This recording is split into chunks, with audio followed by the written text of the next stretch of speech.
you look on page 23 is another perfect positioning spot. And she bounced too. Same thing occurs. Bounce it. If it hurts, you're doing it wrong.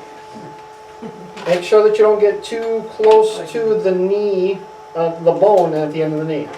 Yeah, if you strike, if you miss, it's gonna hurt. I had bruises for the first 6 months.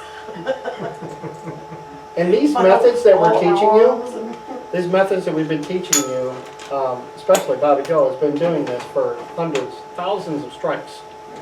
And she doesn't bruise herself. It's not like she has a callus right here that's changing anything. So, you shouldn't be bruising yourself. If you are, then just modify that bounce. So the reason to use the knee is because you've got the perfect spot. You've done your palpation, you're getting ready to hit it, you don't want to move your Don't lose your hand. spot. So you strike, place. And then strike again, place. If you're standing up, I do recommend that you bend your knee, okay? Bring the knee up if you need to, strike it. Okay? Or, I think I just bend mine like this, up on my toe, like this. or if you're really that cool, Captain Morgan it. Okay? You don't even have to put it on the person. Just pose and tell them that here's the trick. How about the Dos Equis guy? I don't usually ping my fork on my knee, but Look when what I do. I do, I Captain Morgan.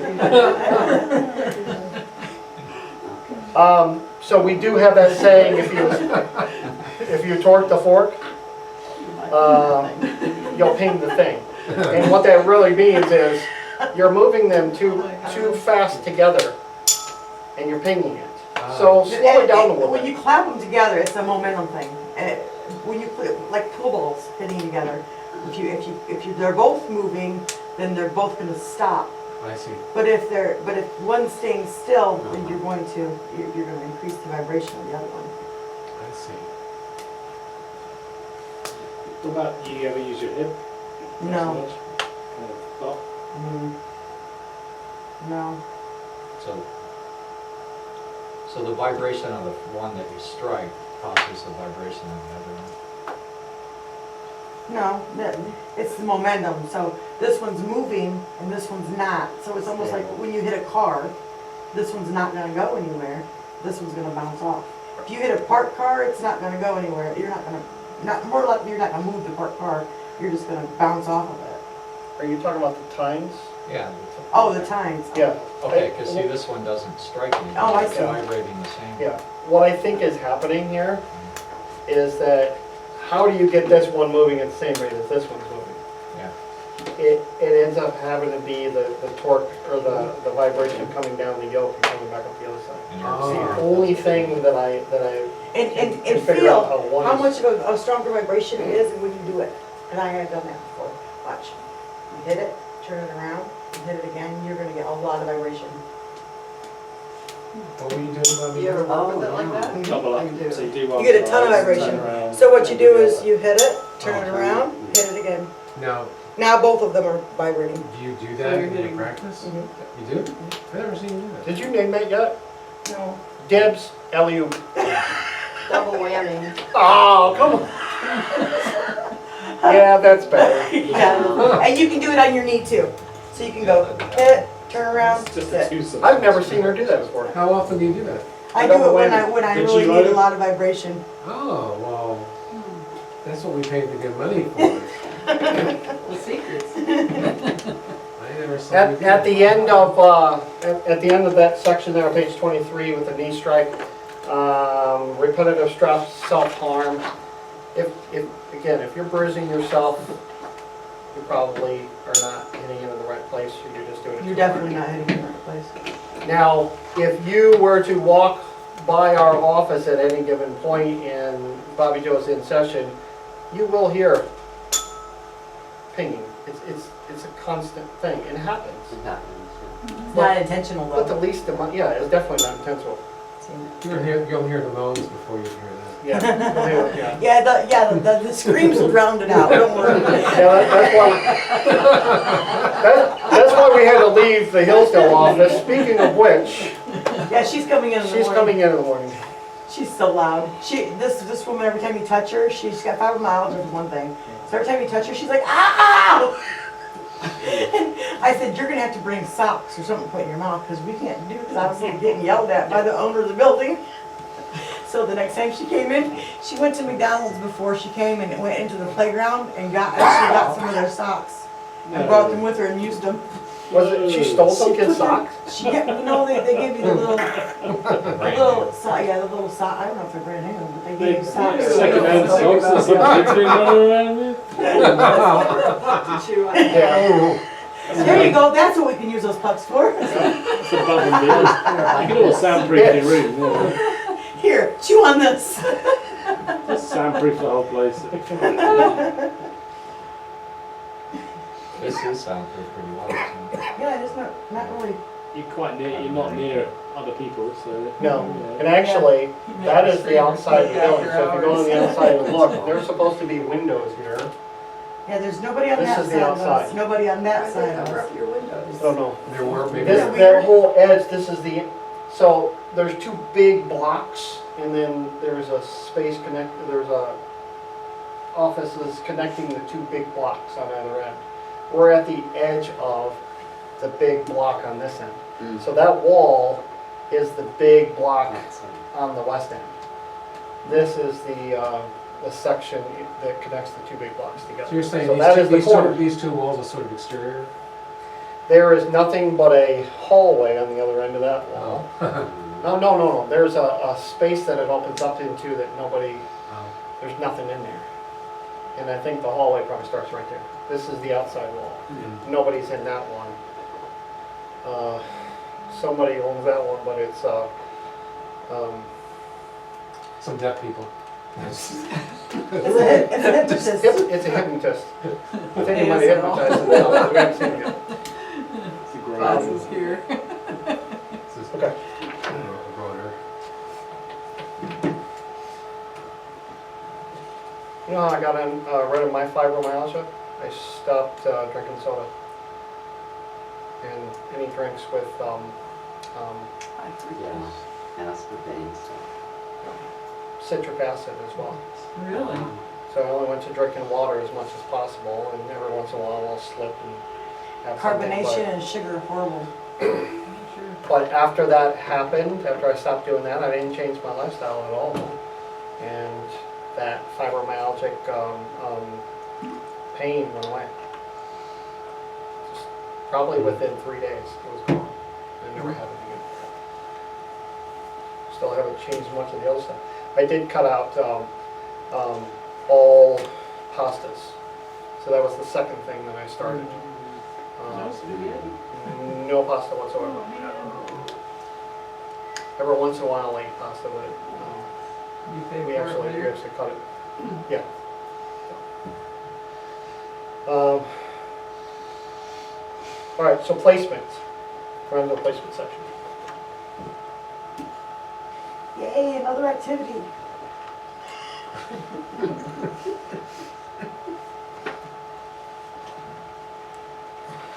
So we've already been talking about the correct pressure in order to have some sort of change, whether it's fluid or whether it's fascia.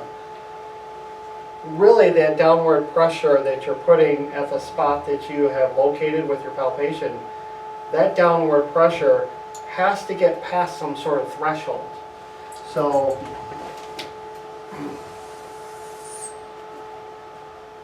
that's pretty close. Not as good as your straight line. She drew this perfectly straight line the other day, and it was like, that it? That is it, isn't it? we need to preserve that. Okay, so let's say that this line represents the ability for you to cause a change in the fascia. And you strike it. And your strike in that first placement brings you up almost to where you can get above that line. If you get above the line in a placement, then things change. If you haven't experienced it yet, you'll know what that is. If you've been on the receiving end of that, it changes your life. That thing that was there causing the pain or the mobility or the problem disappears like that. There is a trigger point. There's a break point that happens here. So that first strike, you press down, you're not pressing down hard enough. At the end of that strike, you're going to have to strike, put it in the same place again. That second strike may barely get up to that line, but it hasn't quite made it within that second strike as it starts to run out. What you'll find that in one particular strike, that when you finally make it above that line, that once you get above that line, things happen like that. The body does, the body is very much like when I told you I worked for Siemens Building Technologies, where there are breakpoints. If it gets above that point, things change immediately. You will notice that with the tuning forks. That when you do certain things, excuse me, certain things with the tuning fork, there's actually immediate changes to it. It's not always a gradual change. For those of you that have been working with the tuning forks in this method for a while, we hear a lot of that feedback. We heard it even today as you're talking about that all of a sudden something changed and it just, like the bottom dropped out of it, or there was an instant change to what was happening. There are break points to this fascia release. That's why it's called a release and not a draining or, you know, yeah, it just kind of worked its way out eventually. It's a release. It truly is a release of what's happening. It sometimes is fluid, but it's usually fascia that ends up changing itself. So there is that break point. What I'm showing you by this line is that in some locations, if you do not press down hard enough, that you're not going to get the results that you're looking for. You may get the results eventually, but there is the length of time that you're striking the tuning fork, so we covered that with the proper strike.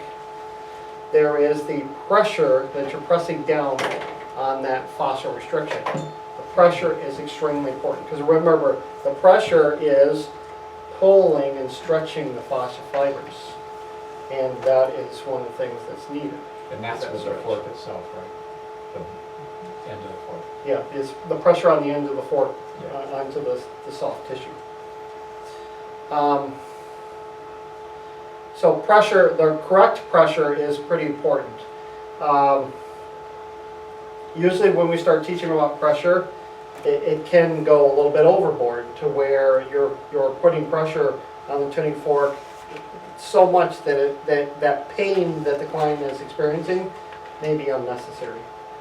So sometimes it's important to dial back. We actually have a skill that we're teaching here so that you'll know what the right amount of pressure is. That's one of the challenges for the online classes that we have, is how do you teach pressure through video? And a lot of times it's kind of difficult to do that. So it's usually one end or the other. I'm pressing too hard and it's a lot of pain for the client, or I'm not pressing hard enough. So when we're working on each other, and you work you'll work alongside somebody like Bobby Joe, you'd strike it, place it, and then she would strike it and place it right next to you, and the person receiving it can tell whether it's, all right, that's not as much pressure as Bobby Joe's using. So that usually ends up being something that's helpful in a 3-day intensive, is being able to tell what the right amount of pressure is. Because sometimes this tends to happen, you start to practice and you're working with Bobby Joe and trying to push down harder and harder and harder, and it's like, my goodness, it's almost like she's drilling it all the way through the skin. That's not necessarily the case. There's just the downward pressure that you're putting on it. So here's the thing about downward pressure.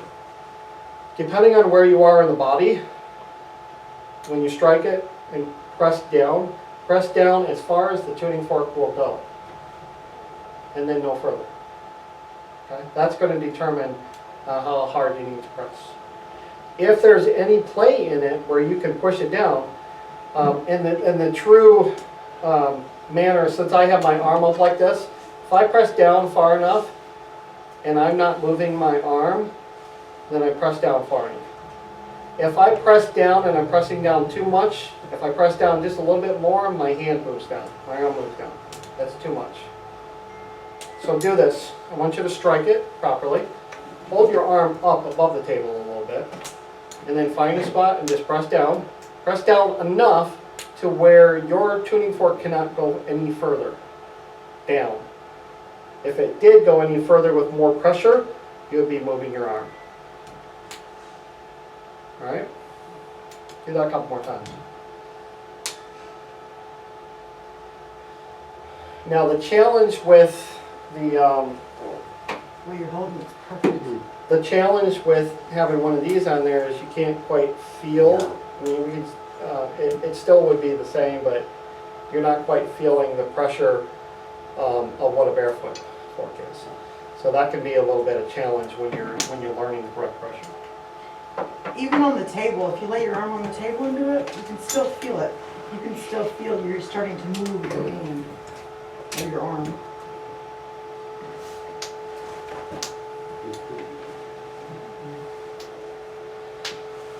So when you're applying enough pressure on it, even with it on the table, and you're in the meaty part, is there any pain that you're feeling? I press down a little bit harder, a little bit too hard.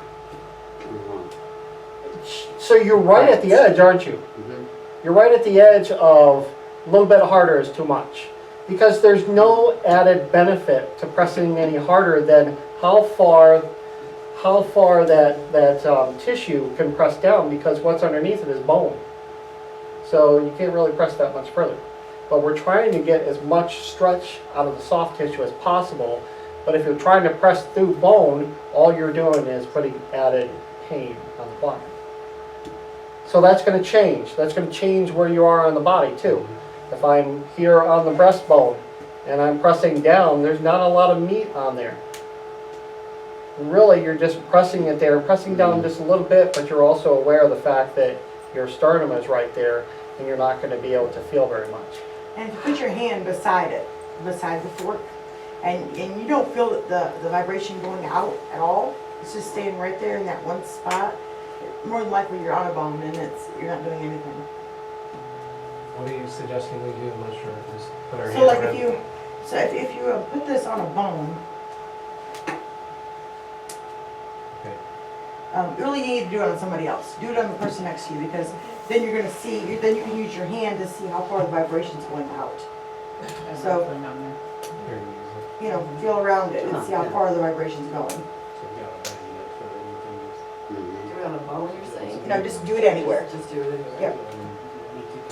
And then feel like here, you can feel how far the vibration's going. If you're on a bone and you're not doing anything, the vibration's not gonna leave the solar area. You feel it moving out? Yeah, yeah. Yeah, and he felt it all over his arm, so. So like, So look she's at, wanting us look to at the feel difference, what let me it, show you. feel like, Put it on this bone right here on your shoulder blade. oh, okay. And if you feel it, it's only going on about that far. But if you feel, but if you put it in the meat here, it's going all the way down here. Yeah. I can feel a lot in it, so that's the difference.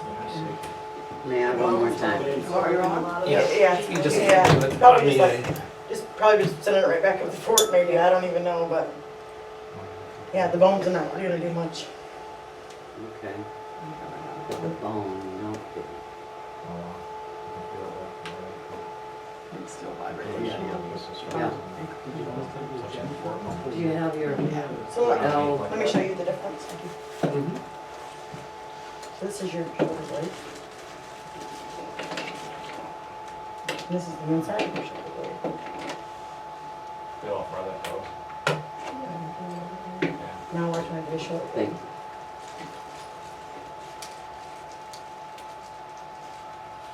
Doesn't go as far, does it? It's just bone, because he does have little meat on this bone. I keep forgetting to do something. Oh, my. I never, Oh, yeah. That's really great. So I wanted to show you something up here, that this is another one of those, this is another one of those things where we vary from the sound healing community, where some methodologies within sound healing tell you that the bone, because technically these forks are called Otto forks, O-T-T-O, which stands for osteophonics. Where does the osteo come from? Bone. So they were originally thought of to be bone conducting, vibrating instruments.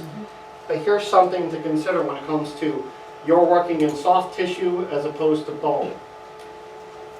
When you put a tuning fork right here on the bone, and then you have soft tissue outside of the bone, next to the bone, attached to the bone, tendons, ligaments holding the bones together. Soft tissue versus a different density right here. So just like the ultrasound, where sound, doing good. Just like the ultrasound where vibration changes, sound vibration changes based off of different densities. This actually fills right along with what I knew as sonar, because sound does the same thing underwater too. Whenever a different layer of density happens, sound actually does some pretty crazy things. If you press right against the bone and you're starting to put the sound vibration right onto the bone, what will end up happening here is that sound is going to stay within this. This is what we call in underwater acoustics a sound channel, because this density is very different from this. It's the different densities.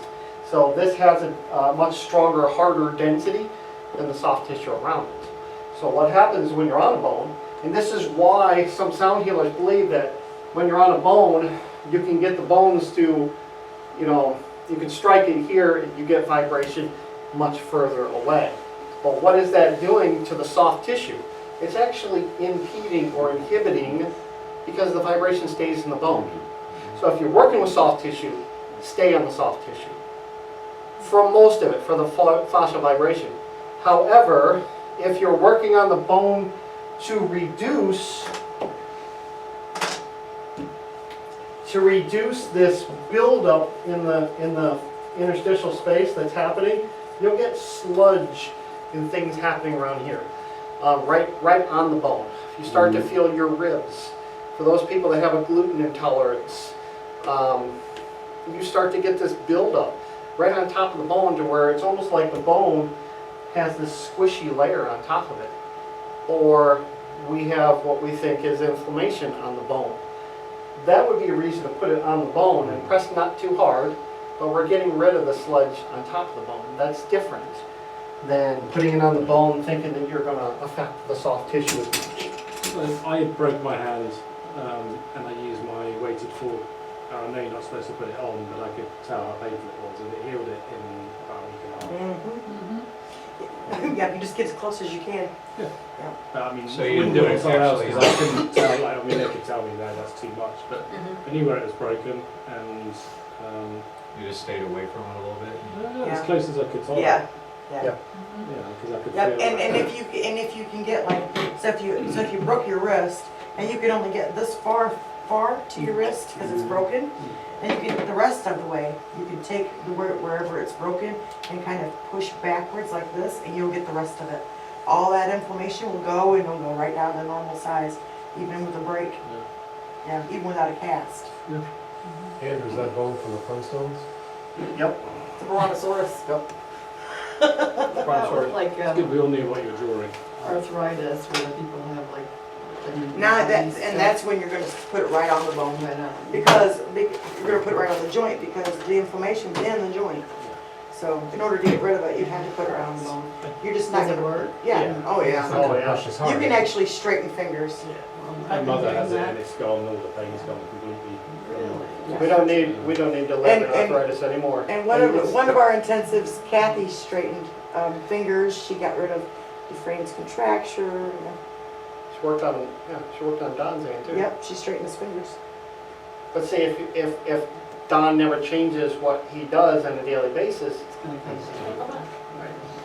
So this is a break of the bone, right? One of the things you want to be concerned about in bone breakage, how does that bone actually heal? What's inside of a bone is actually the same fascia, the same fascia that happens in the soft tissue.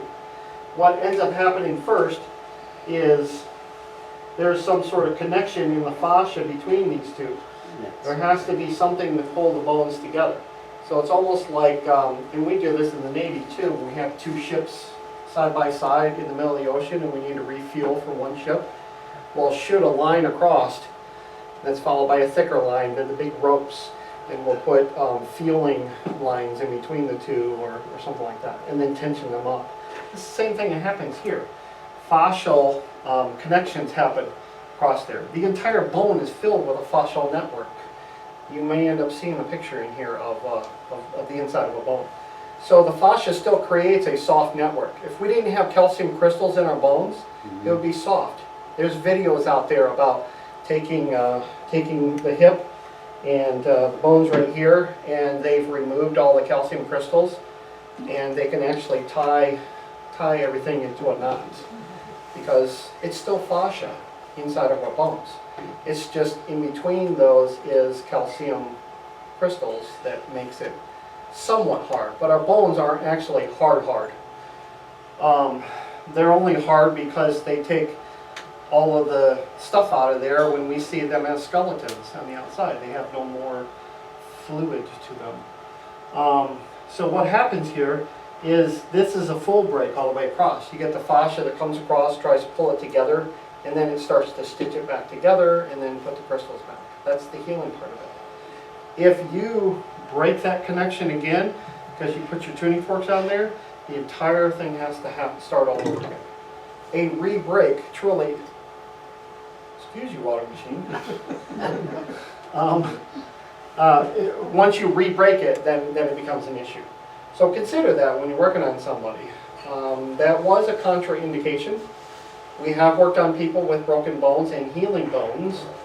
There is research out there that shows that vibration, which by the way is a whole body vibration where somebody stood on a platform that was vibrating. The research that's out there that gets quoted all the time, it's not tuning forks.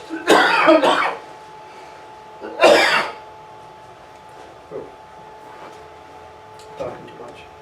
That's not tuning fork vibration. Whole body vibration is standing on a platform, which is no different from getting on your tractor. It's whole body vibration. What we're doing is taking the vibration and we're narrowing it down to a very specific spot. You can work in the soft tissue around the bone break. You can even place it on the bone. There is also literature out there in the sound healing community that says that we use tuning forks, specifically the 128, that emergency technicians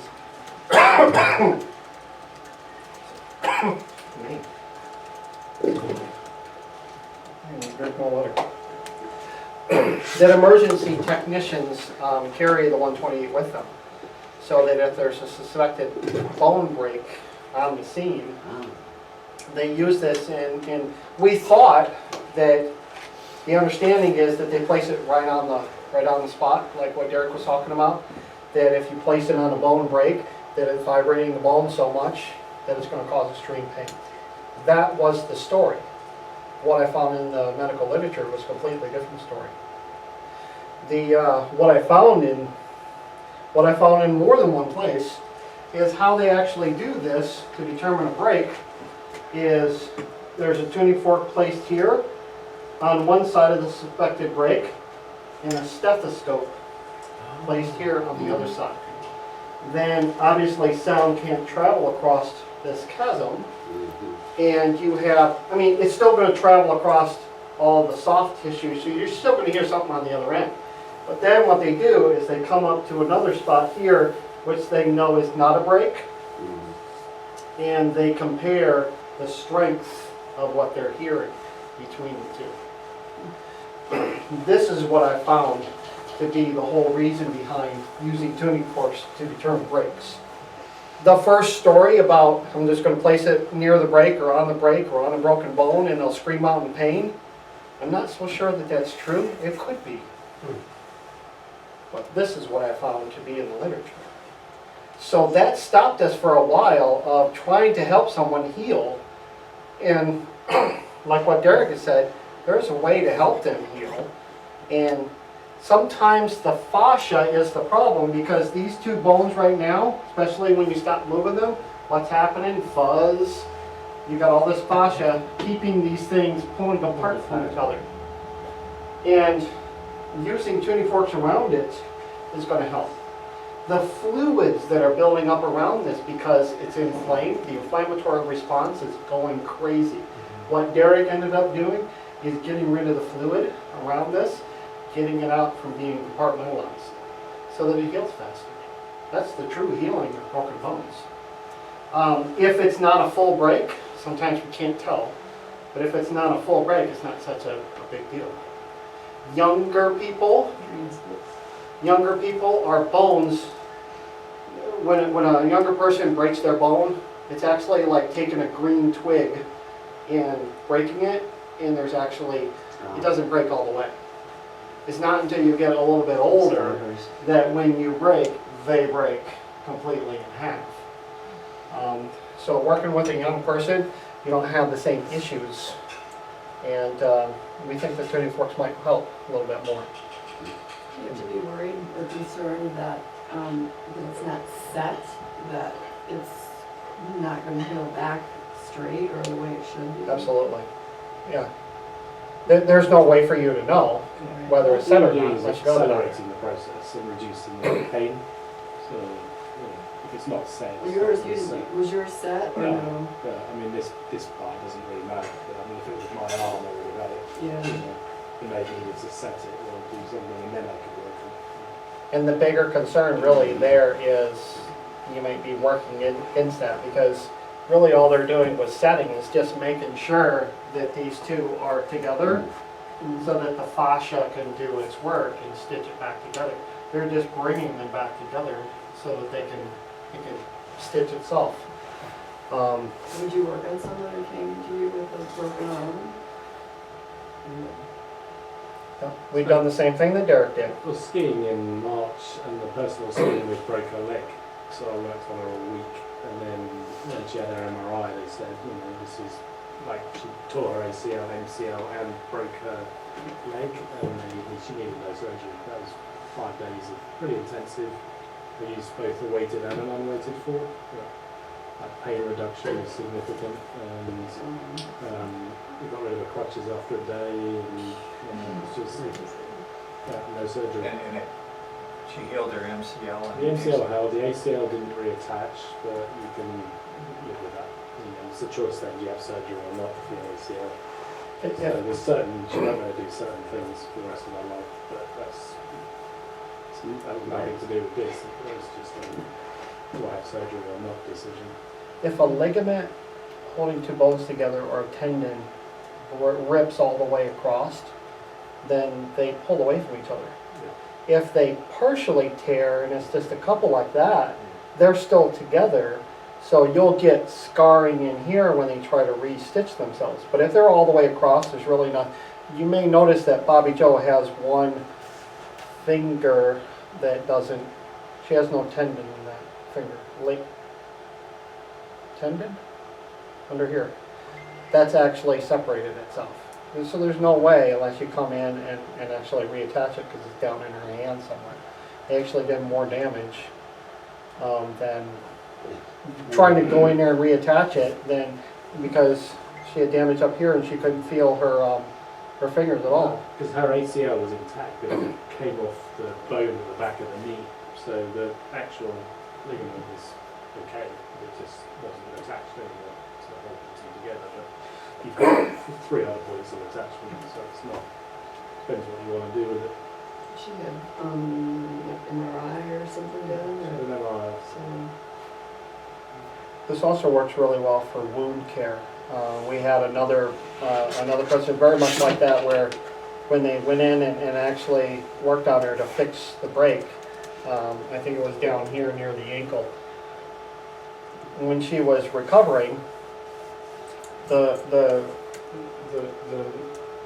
cut ended up breaking back open because she had too much fluid happening there. She would keep coming in, and the doctor was telling her that the reason that was happening, it kept splitting it back open, is because of her, that she wasn't, she was doing too much. And she told him no, she wasn't. And Bobby Joe ended up working right on that wound and actually putting the tuning fork on both sides of that cut and getting the fluid. She actually used her hands and pushed some of that fluid out of the way. And that cut came right back down, realigned itself. Keep the fluids away because you still have that anti-inflammatory reaction that's happening 100% of the time. And fluids come in as part of that process. And if you can get the fluid out of the way, that'll help for wound care. Yeah, I had a client who got stung by a stingray and it wouldn't heal. So she did like a month and a half of just it being like this open seeping. So I just actually put it right in the middle of the wound, not around it, and it scabbed overnight. So she came back like, this thing is, and it started to heal. And then I've had a few major cut things like that where I'll put it in, clean it, make sure it's sterile. That's all part of that injection, bug bites, stings, Yes. all of that stuff is the same. Get it right on top of it. Get that venom, get that toxin away from that spot, and it can heal. Yeah. Get any kind of bite, any kind of major gash or scratch. Were you asking about how to clean it? Yeah. Yeah. We just use the little alcohol wipes that come in the individual packages, but, yeah, something like that right there. But there's other people that use other methods that they have, Anytime. they have other ways, where it's not individual packages So like you don't need this. to autoclave them or anything like that. I mean, this is an open wound, Maybe right? I when mean, you're sticking it in. you know, no, like, well, I just used to clean it with one of these types of things. Oh, yeah. But her wound's open to the world anyway, right? He was Yeah, talking about, It's we're talking getting about bones, access we and talked exposure to all about, sorts of things. like healing wounds, like getting the Yeah, fluid well, I was right. thinking We about talked about a stingray. using it uh, after sting. you get stuck in it. Yeah, Now we're I talking did a really about, good cleaning, but it wasn't water Cleaning. I've also got rid of poison ivy with the forks and Shingles, yeah, shingles, insect bites.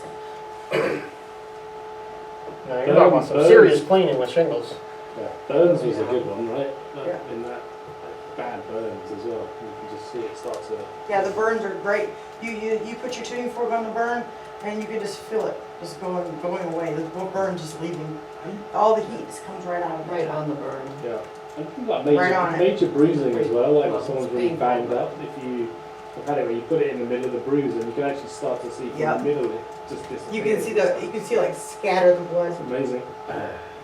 And then in the circle it kind of heals, like, and then the But bruise is gone. As far as your burn goes, I wouldn't put a barefoot fork right on burn. I put, I maybe put clothes on it or use one of the gem foot feet, just because of the sharp Yeah. barb on the end. So let's talk about that for a few minutes while we're, Standard. so when to use one or the other. When it comes to, and this is our big concern about these. We do feel that, based off of what I told you before, that there's not as much vibration coming downward to change what's happening with a barefoot fork. If you were to compare and hold these side by side, and we have been doing this long enough to have tried the same technique with a barefoot fork and the same technique with something onto the end of this, where we don't find the same results in the same amount of time. This vibration tends to come down a little bit into the surface of the fascia layer, and then it seems like it just kind of spreads out a little bit more. So if you were to use this in the same manner that we're teaching you to use this and press down, you're not going to get the same results, we feel, in the same way. And sometimes you may not get the same results at all, but probably it's more like you will get some results a little closer to the surface. But a barefoot fork gets vibration deeper, and it also provides a little more tension as well. So if you have the chance to choose one or the other, we would always choose the barefoot fork if we could, especially if it goes beyond, you know, a couple centimeters below the skin. If we're working on the surface or near the surface, especially on the face, then the gel foot, the gem foot is a good choice, especially if we're going to be sliding it. Mhm. But if you're working deep and you're working in the fascia and fascia release, go for the barefoot. You'll see the difference. You'll notice the difference. There's a huge amount of difference between this barefoot pressing down on the skin than it is with any of these gem foot. I'm basically saying anything attached to the end of the fork, including the gem foot. So I already talked about the pressure threshold. It was on page 26. Don't forget they need cake. And probably a bathroom break. Cake and a bathroom break? That sounds good. Cake get a break? A cake break. Cake break. That's what Nancy said, we get a cake break. Right. All right. Cake break. It's all good, go to the bathroom. Had a break. I only heard from the lady in the chairs. Yeah, closing the bar water. For some reason, this is just getting early. Lots of spots. From the 60s, or from the original. But when I noticed, so I looked for spots. Different glasses? I can find out two names over there. Yeah. It was 300 for 7 or 300 for 20. Glasses on. I'll find What out. I'm wondering is, Yeah. it felt to me like I need to just section by here, she does have under her entire scalp because it's You do. secluded. Because even if you got rid of that, she's still got thinner spots. That's what I'm finding, so Mhm. next session I do with her. I'm Yeah, just gonna and say it's how it worked on her scalp. You should feel those little. I found little ones. Yeah, yeah, you should feel them all through there. I can't see any pores No, at all, so I yeah. don't know what that means. That just means she's got inflammation under all that stuff under there that's clogging them. So what I didn't do was to do assign this and get rid of this first. With something like that, would you do that first? Yep, so that has somewhere to go. Yeah, that's what I Mhm. We should have bought, I'll get another bottle of water today. Thank you. I got hopefully a quick question for you. I got a call from a friend yesterday. Stuff going on in the head. She had, it's more about like what she's flushing out and what's worth. She had an infection in her tooth and she found out she had to remove the tooth. So she removed the tooth. I mean, she's like, an adult, almost 50 years old. But she's now experiencing things like slight dizziness or memory loss, lapses or things post this. And I'm just wondering whether it's just these toxins, just go ahead and do this whole section. I would. Right. Mhm. Yeah, because this isn't gonna have anywhere, this is probably full. Right, she just didn't have anywhere for the infection to go. Yep, Right. Okay. exactly. Yep, and then I'd use the jump foot all the way down. All the way Right. down her jawline. Okay. Yep. Unless she can stand it barefoot. Unless you, I mean, doing barefoot or, Mhm. yeah. Okay.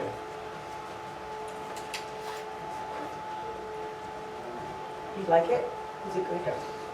It's really good strawberries. Oh, you put strawberries on yours? I'll put strawberries in mine.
changed much from the first time you did it? Completely different. But they threw me the deep end of the pool. I got there to find out I was the only full-time student. So it was totally different. And they had people coming in all weekend. It was like a flow the whole weekend. And it was like divine chaos. I mean, we were going back and forth with this stuff. It was profound. It was really good. But I don't think it's duplicable. But I'm really glad I had the experience. Within 10 minutes, I was working on somebody. Like, okay, what am I doing? And these people from Michigan are telling me I'm not pressing down hard enough. I mean, like within 15 minutes. So it was chaotic. It was good, really good. Good hands-on instruction. Yeah. Did you remember the first bifoot tuning where there was nothing, have no manual, she had no structure, there was no curriculum, it was just made up on the day as she felt like, was yours like that? Because No, we did a later one together, didn't we? No, we did the first two together. It was the first two, you were there as well, Yeah. okay. Yeah. And then you didn't. And then I took a break for a while. I wanted to, integrate for a while. Then I didn't get my certification until April of the following year. Following year. Okay. And I wasn't So Diana was on that second one, right? That's where first two. first two, she's okay. Sweet gal. I like that. She's lovely. And actually, she really helped my daughter out because She's so good, I mean, she's got such an it's Linda's daughter, but she went out for an interview for to be a hand surgeon at this orthopedic clinic in Fresno. And then Diane, I shot Diane a note, and Diane met her in person, and she had a friend that they showed her some places where she could find a stay. Looks like she's going to end up doing that. So Diana was very, very gracious. She's lovely. She's done some great healing for me. You know, we swap stuff all the time, but she's really awesome. Yeah, I think You know, she's I think she has some tendency. I mean, like we all have different tendencies. Her tendency is to find ways to get mistreated. So I think hopefully she's Well, that's why I talked to her about lesson. You know, it's another lesson. When we right. learn our lessons, they get harder and harder. So, Right. You know, this is happening for a good reason, and to embrace it that way, and you know, until you stop letting someone do that, then it will just continue to happen, right? So Did she acknowledge that? yeah. Yeah, good. But then she's still playing victim like crazy, so you know, she's not quite there with it. Right. So, I mean, she just kept saying, you know, how awful, how did this happen to me? I said, well, it's a good thing, so embrace it, you know. It's painful. Yeah. Do you want the next one to be more painful? Just, you know. Because we all have to, you know, we all have to deal with the victim it's situation. a hard decision, like, to keep putting yourself in that position where you feel like that, you know, and not do something about it. I don't know if Andrew ever told you about the jackhammer effect. Have you ever done that with the two forks? Together, Mm-hmm. one either side. Well, you actually put them together. Is it? Oh, yeah? No, And it goes, is that a 128 Try and it. 136 or two 128s? that's a 136 and a 128. Down a little further. Yeah, like that. I think you're stopping. Do it on your arm, or do it on your leg. Okay, put them on there. Right. And now touch the stems. Ooh, that's interesting. Yeah, that gives it. Pulses. If you do the stems, if you touch the stems, you really get it. This way, yeah. No, just Like together like that? look at this. Okay. Like how? Oh, I thought it was the two bases. Ooh, Right? that's interesting. The stems. Yeah, we call that the Yeah, jackhammer. I've done it where you do like one either side of the ear, but that's more like Yeah, that's more- binaural kind of yeah, slightly out yeah. of sync, just to kicks and Mhm. moves. But that works that way. That's really interesting. Okay, I mean it's easier to do it on there. This, Ooh, this tissue might be here. writing another fork. Kind of. Yeah. And it doesn't matter if you do it with 128, 136, doesn't matter, you still get the. I bought, Yeah. so the woman who helped me with my back said, can you get me one? So I got her a fork. This I'm not feels sure how to like use it there's, when I get like back, somebody she's had so taken freaked out by it. Mhm. and have, I have you one have for dough. Well, you could Days, just, you right? could teach and you could teach and, you'd be the only one in the UK. Kind of like you're baking a cake, but you have baked, or not a cake, but a bread. I'm sure Andrew's gonna talk to you You about that just for you. round it around. I Yeah. figured that. This is the soft. Bone is Do not it. supposed to Let's get you be international. spongy. And the first set are gonna Usually be you're charged feeling anything. around the ribs. So you won't have Right to pay now, anything. right now when you Yeah, feel no, I my think, ribs, you're I mean, gonna feel. I've been recommending right to here a on lot of the people that are interested in doing your online. It's So spongy, isn't it? one of my friends There's a is layer signing on up for your next online course. Oh, good. That's this. Based on the treatment I gave her, Got she's a it. bar Yep. consumer as well.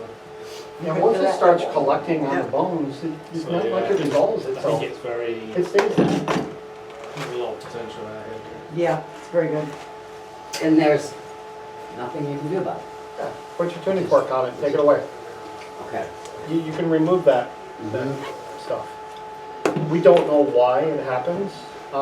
My cousin Amy, she's the one that was in the anti-aging Uh-huh. videos. She's just going on to here, right? Um, Thank you. She worked in the same town that we had our Hillsdale office. During her breaks, her lunch breaks, she would come 3 times a week and spend her lunch hour with us. And Bobby Joe would work fat burning on her 3 times a week. And we started to realize the connection between that spongy feeling in the bones and gluten intolerance. So she started cutting out her gluten, and it started making her feel better. Then one time, she comes in and she's a little bit late, and Bobby Joe started working on her. And Bobby Joe starts feeling on her ribs. She said, "You ate gluten today, didn't you?" And Amy said, "How did you know?" They had pizza that day at fast. work. She grabbed a piece of pizza on the way up. She was running late. She ate a piece of pizza on the way to driving down there. 15 minutes maybe. And as she's working on one rib, you can feel it collecting on another rib. She can feel it as it was doing whatever it was doing. So do you think that's true on anybody or just somebody who is actually intolerant? I think it's just intolerance, because I can feel that there's a lot of people that don't have that. Everybody Her has bones it. are not like that. You feel her ribs, Interesting. it doesn't have the sponginess that mine does. According to Dr. Gundry, it causes inflammation in everybody. That's Any what a kind lot of of people lectin, say that. any Yeah. kind of grain causes inflammation I- because it causes like leaky gut. But is it the gluten No. or is it? No, the- it's just It's any probably grain, the actually. probably the chemicals they put on it. Yes. Like It's not Well, gluten, that's it's part of it, stuff in if there. it's Yeah. GMO, but also all grains have a lectin, and the lectin, it actually causes like leaky gut, and you get tiny pieces of shit that go through your system and causes inflammation. Then it also like attaches to, lectins attach to sites that communicate with your pancreas, and so like a lot of type 2 diabetes are, affected by that. So Well, when there's you- a lot of different things. when you're feeling on somebody's ribs, if they're not fat, of course. I mean, if they're not just fat. Right. But if you feel on the ribs and it actually feels like you're pushing into a cushion or a Mhm. pillow, that's what that is. That's what I was showing It's on, Nancy. it's on your hip bones, it's on your ribs, it's on all your bones. And When you I can was feel drawing like this up clamps. here, Right. it would almost be like you made dough to bake a loaf of bread, and you wrapped that dough around a rib. And it's got this squishy layer on top of it. The bone should actually feel hard if the person is not under this condition. If I feel her ribs, that's how I knew that what to feel for, because I had to feel a rib that was normal.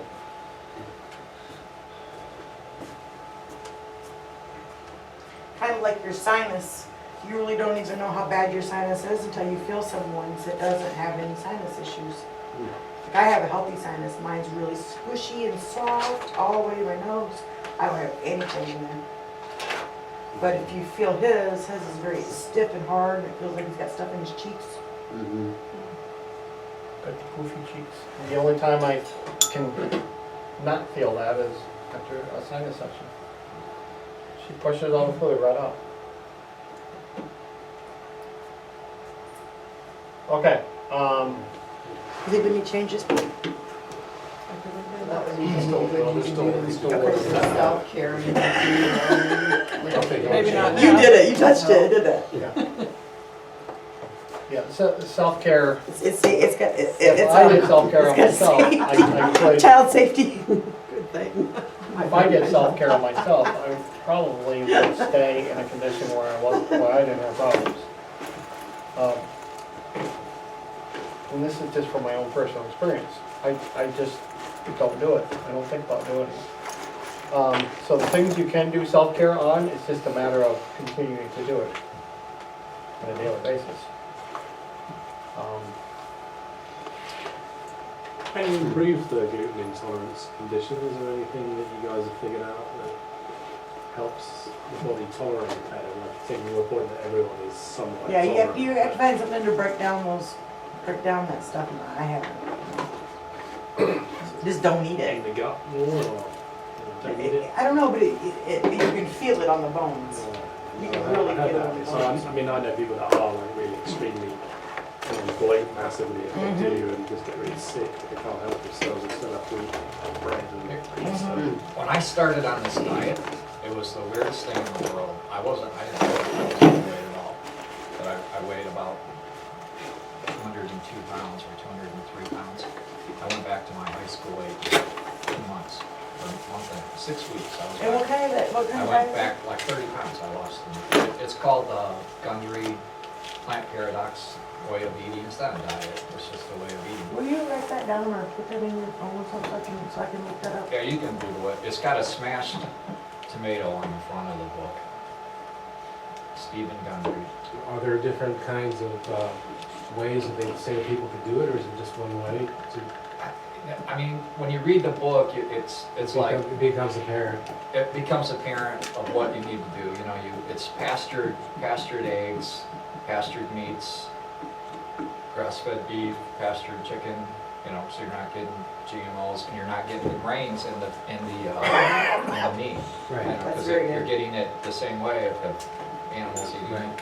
And then it's cutting out legumes, nightshades, and grains. Basically, and all those are really high in lectin, so it's like lowering the lectins in there.